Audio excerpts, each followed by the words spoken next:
ધોરીનો તો મારો દીકરો આરામમાં જ હોય. અચ્છા ટ્રેક્ટર હે. આ વખતે કહી દીધું કે ઊભી રાખી દેજો, પડી જશે. 2 વાર કહી દીધું એવું. ગારાને ઇગ્નોર કરજો. બીજો નવું મશીન લઈ આવ્યા. જય જય જય માતાજી મિત્રો, સ્વાગત છે આપ સૌનું આજના એક નવા વ્લોગની અંદર. આશા કરું છું આ બધા ઓકે રિપોર્ટર છો. અને આજના વ્લોગની શરૂઆત આપણે ઘરેથી જ કરી છે. જો મહેશભાઈની ગૌશાળાની પણ કંઈક આવી જ હાલત છે. અહીંયા આટલો ગારો છે તો આપણી ગૌશાળાએ શું હશે વિચાર કરો. પણ હુકાઈ જાય શું છે આ બધું. વરસાદ થાય તો એ ઉપાધિ, ન થાય તો એ ઉપાધિ તો કરવી કઈ આમાં. બાકી અહીંયા બધા તો શાંતિથી બેઠા છે. ગાયું જે આડે એ આડી ગઈ છે. બાકી પારે અહીંયા રોજી સામે છે. જો દેખાય ને. હા જો ધોરીનો તો મારો દીકરો આરામમાં જ હોય. સુરભી ને શીતલ ને ત્રણેય જો શાંતિથી બેઠા છે. આ બધા ઊભા છે. અને હવે જવાનું છે આપણે પાંજરાપુર. તો જાય પાંજરાપુર ને જઈ અને ચેક કરીએ શું કામકાજમાં છે.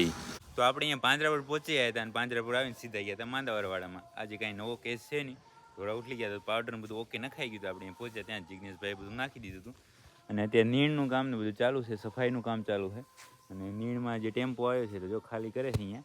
અને પછી મારી ખ્યાલથી બધું જારીવાળું છે ને એમાં અંદર જાય નહીં. મોટો ટેમ્પો રહ્યો ને એટલે જે આપણે માંદાવાળા બંને પિંજરા છે ને એમાં ઉપર જારી છે, તમને ખબર હોય તો. એટલા માટે છે અંદર ટેમ્પો ન જાય. તો અહીંયા બારે ખાલી કરશે ને પછી નાખશે ટ્રેક્ટરથી કે શેનાથી નાખે એ ખબર નહીં. બાકી અહીંયા ગમાણ જો ગમાણ ઊભી કરી નાખી છે આપણે. અને કાલે ચેક કર્યું બધું. જે ટ્રસ્ટીને આવ્યા હતા, એક કારીગર આવ્યા હતા. આમાં એવું છે કે આ ડીપ થોડી વધારે છે. જો આ મારી ખ્યાલથી 1.5 ફૂટ જેટલી છે ડીપ. 15 ઇંચ કે 18 ઇંચની ઊંડાઈ છે આમાં. એટલે એ થોડી વધારે થાય. એટલા માટે આ સેમ્પલ હતું તો બરાબર છે. પણ હવે છે એ આપણે બીજી બનાવશું ને એ આમાં ઓછી, આમ છે ને પોળાએ ઓછી કરવાની છે. આટલી જ કરવાની છે કદાચ અડધી જ. અને ઊંડાએ ઓછી કરવાની છે. આમાં શું ધોરું પડી ગયું હોય તો કાઢવામાં તકલીફ પડે. ઘણી બધા પ્રશ્ન છે આમાં. અને 100 ગમાણ આવડી બનાવવાની છે આપણે ટોટલ. એમાંથી 50 બનાવવાની છે એવું જારીવાળી અને 50 સાદી બનાવવાની છે. જારીવાળીમાં ફાયદો એ થાય કે આપણે કટ્ટીને નાખીએ ને ગોવાતરી નાખીએ એમાં ધૂળ હોય એ તો હોય જ. ખપે એવી સારી તમે લો ને તો એમાં ધૂળ આવે ને આવે જ. તો એ ખાવામાં શું મોંથી સાફ કરી નાખે, આડાવરું કરે ને એટલે ધૂળ ખરી જાય નીચે. એવી ગમાણ 50 બનાવીને 50 આવી સાદી બનાવી છે. અને આ જે બારે સેમ્પલ આવ્યું હતું ને આમાં ગમાણ સારી છે પણ આવી રીતે થોડી મિસ્ટેક છે. ઊંડાઈ વધારે છે અને પોળાઈ વધારે છે. પોળાઈમાં એવું છે કે આ તો બરાબર છે, નહીં તો પડી જાય પાછી. પણ આપણે જે કરવી છે ને એમાં પાયા વધારે રાખશું ને એટલે અંદર જ કોકરેટથી છે ને આ પેક કરી નાખશું, પરમિનેટ કરી નાખશું. તો એ જોઈએ છે ક્યારે કામ ચાલુ થાય ને. બાકી સામે નીણનું કામ ચાલુ છે. ભગત જો હાથ પગ ધોઈને જાય છે હોસ્પિટલની અંદર.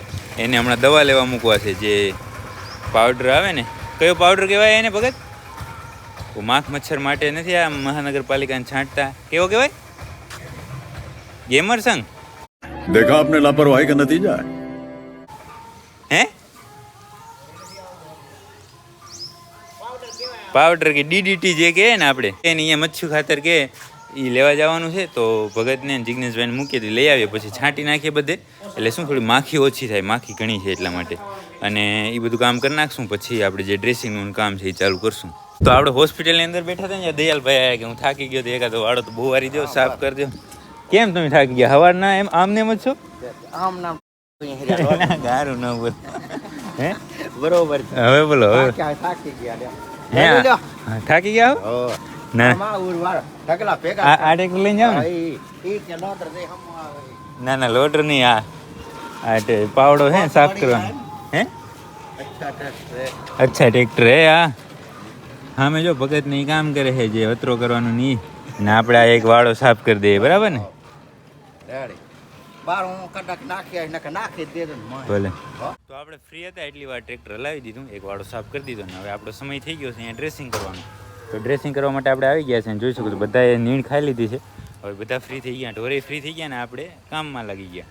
તો જેને ડ્રેસિંગની જરૂર હોય આજે તો બધા કરવા પડશે કારણ કે કાલે વરસાદ હતો ને એટલે કાલે બદલ્યા નતા. બપોર પછી હતો એટલે બપોર પછી નતા બદલ્યા. એટલે આજે બધાને વ્યવસ્થિત ડ્રેસિંગ કરી નાખીએ. તો આપણે માંદાવાળામાં લગભગ કલાક એક જેવો સમય થયો અને લગભગ ડ્રેસિંગ થઈ ગયા છે. એના પછી એક ગાયને છે કે આંખની અંદર ઇન્ફેક્શન હતું તો એની દવા કરી. એક વાછડાને શીંગડું લાગેલું હતું તો એની દવા કરી નાખી. અને વચ્ચે એક વાછડું આવ્યું હતું કૂતરે ફાડેલું તો એને કરી નાખી. ઓકે એ તો કાંઈ બતાવાય નહીં, કારણ કે ફેસબુકમાં આપણે પ્રોબ્લેમ થાય છે એટલા માટે, ઘણું લોહી ને એવું બધું હતું એટલે. તો એ ત્રણેય કેસ ઓકે થઈ ગયા અને ડ્રેસિંગનું કામ બધું ઓકે થઈ ગયું છે. હવે વાળાની અંદર કાંઈ કામ રહેતું નથી, બધું કામ ઓકે રિપોર્ટ થઈ ગયું છે. હવે જાશું આપણે હોસ્પિટલની અંદર અને ત્યાં કને થોડી વાર બેસું, જો કાંઈ નવો કેસ આવે તો તમને બતાવીએ. તો પાંજરા પર તો કાંઈ નવું કામ હતું નહીં એટલા માટે આવી ગયા હતા આપણે સીધા ઘરે. અને ઘરે શું કામ આવ્યા? તીતભાઈને લેવા. એ ચશ્મા કાઢી નાખ્યા, હમણાં પહેર્યા હતા. પહેર લે, વાંધો નહીં. વાહ મોજ વાહ. અને હવે આપણે જવાનું છે લીલો ચરો લેવા માટે દુકાને, કારણ કે જે આપણે બંધાવેલું હતું ને એ તો મારી દીકરો કાલ તો છે આખો દિવસ ફોન કરાયા ને કંઈ વાઢી નથી દીધું, એટલે આપણે તો 2-3 દિવસથી એની વાહે છે. આપણે લીલું ચરો જ નહીં નાખી શકતા, તો હવે તો એના કને જવું નથી. આપણે દુકાનેથી લઈને નાખી દઈએ, બરાબર ને? તો હાલો જાય. તો આપણે નીણ લઈને અહીંયા આપણે વાડે પહોંચી આવ્યા અને નીણ લઈ આવ્યા છે આપણે 4 મણ. મવડી તો ના મળી, પણ જાર લઈ આવ્યા છે. જાર એ પલરેલી છે ને, વજન એટલે વાત છોડી દો તમે. માંડ પહોંચાડી. કેમ પહોંચી? એમ ને, વચ્ચે તો આ વખતે કહી દીધું કે ઊભી રાખી દેજો, પડી જશે. 2 વાર કહી દીધું એવું. વાહ મળે તો વાહ. હવે જો આટલી છે જાર લાંબી ઘણી છે ને એટલા માટે છતાં બાઇક ઉપર હલી આવી છે. અને આ બધા રાહ જોવે છે, તો ફટાફટ નીણ નાખી દે આ બધાને. તો આપણે ચરો બધો નાખી દીધો, જો ગાડી ખાલી કરી નાખી અને અહીંયા બધાને નખાઈ ગયું. ગારાને ઇગ્નોર કરજો, કેમ કે વરસાદ થયો ને એટલે ગારો હોય. કાંથી ઉ બાજુ કોરું છે એટલે ખાય ને પછી ઉ બાજુ હાલી જશે. અહીંયા શું ગમાણ છે એટલે અહીંયા ખાવામાં તો વધારે ગારો થાય. જો નીચે અને આ બધા છે એને કંઈ ખાવાની પડી નથી. સવારના ખાણ ખાઈ લીધું હતું અને પછી સૂકી નીણ નાખી હતી, એ ખાઈ લીધી હતી. પારે ઉભાઈ જો આમ જાય છે ને આ બધા જાર ખાય છે. અહીંયા બધું કામ ઓકે થઈ ગયું છે, નીણ નખાઈ ગઈ છે. હવે પાણી એક ચેક કરવાનું છે, એ ઉ બાજુ ચેક કરવું પડશે. હમણાં જો ચેક થઈ જશે, પારે પાણી પીએ ને એટલે ખબર પડી જશે. એ મારી દીકરી પીતી નહીં ટાણે જ. ભલે હાલો તો એ તો આમ ફરીને ચેક કરી લઈએ આપણે. હવે જે પોપટને છે એને પેલા પાણી પીવડાવીએ ને એના માટે 2 પૂરા રાખ્યા છે અને 14 પૂરા આમાં નાખ્યા. આ ગમાણની અંદર બધા થઈને 14 પૂરા નાખી દીધા. 14 પૂરા એટલે સમજો ને 3.5 મણ અને 40 કિલોનો મણ, કચ્છી મણ, ઓછો નહીં. તો અહીંયા નીણ નખાઈ ગઈ, કારણ કે શું 2-3 દિવસથી લીલું મળ્યું જ નહોતું એટલા માટે. કાલે નાખવું હતું, મેં તમને વાત કરી હતી એ પ્રમાણે, પણ કાલે ભાઈએ છે વાઢ્યું નહીં એટલા માટે કાલે રહી ગયું હતું. તો હવે આજે ખવડાવી લીધી. હવે સાંજવાળાનું સાંજે જોશું અને અત્યારે નાખી દઈએ અને જે આગળના ઢોર છે એને નાખીએ. તો આપણે પાછળના વાડામાં નીણ નાખવા ગયા હતા, એ નીણ નાખીને પછી આવી ગયા હતા આગળ જો પોપટનો ખીલો બદલી નાખ્યો છે, એ સામે બાંધ નાખ્યો અને ત્યાં એને 1.5 પૂરો નીણ નાખી દીધી, અડધો પૂરો આને નાખ્યો સામે જો. અને સૂકું સવારનું અહીંયા પડ્યું જ છે અને આનો ખીલો કોરો કરી નાખ્યો છે. અને એના સિવાય હવે બીજું કંઈ કામ હતું ને, એક વાળો ખાલી થઈ ગયો હતો એ ભરી નાખ્યો છે. અને હવે બીજું કાંઈ અહીંયા અત્યારે બપોરનું કાંઈ કામ રહેતું નથી. અને મેં જે તમને કાલે વાત કરી હતી કે જે આપણી જમના છે એને કેનો વાસળો આવ્યો છે, એનો પિતા કોણ છે જે વાસળો આવ્યો એનો, તો એ કાલે હું તમને જણાવતા ભૂલી ગયો હતો. આજે જણાવી દઉં કે જે જમનાનો વાસળો આવ્યો છે એનો પિતા છે ધ્રુવા. ABSમાં ધ્રુવા નામનો બુલ છે અને ધ્રુવાનો બાપ લગભગ તોરણીઓ કે એવું કંઈક નામ છે, મને ખાસ આઈડિયા નથી. એનો ફાધર છે ધ્રુવા છે જે વાસળો આવ્યો એનો. તો એ તમને માહિતી મળી ગઈ હશે, ઘણા મિત્રોને જાણવું હશે તો આ જણાવી દીધું મેં. અને હવે અહીંયા કંઈ કામ રહેતું નથી, તો હવે જાશું આપણે ઘરે જમવા માટે અને ઘરે જમીને જાશું પાંજરાપુર. તો આપણી ગૌશાળાથી આપણે અહીંયા ઘરે આવ્યા હતા અને આપણે સીધું પાંજરાપુર જ મળવાનું હતું, કારણ કે અહીંયા કાંઈ હતું નહીં નવું. પણ અહીંયા આપણે આવ્યા ને ત્યાં જ આપણી નજર અહીંયા પડી. જો નવું મશીન લઈ આવ્યા.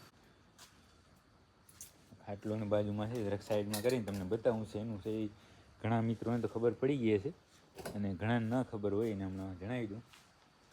પેલા થોડોક સામાન અહીંયા બાજુમાં પડ્યો ને હું સાઈડમાં કરી નાખું. હા જો આ મશીન છે ભરડો કરવાનું. મકાઈનો ભરડો છે કે કોઈ પણ અનાજ હોય કે જે કાંઈ કઠોળ હોય જે કાંઈ હોય એનો ભરડો થઈ જાય. જે આપણે ભૂસો ને આવે ને એનાથી એ જાડું થોડું થાય, ભરડો થાય, એનું મશીન છે. મહેશભાઈ લીધું છે ગૌશાળા માટે ઉપયોગી. એક બીજું મશીન એ છે, એ તો મેં તમને બતાવ્યું પણ ફરી બતાવી દઉં.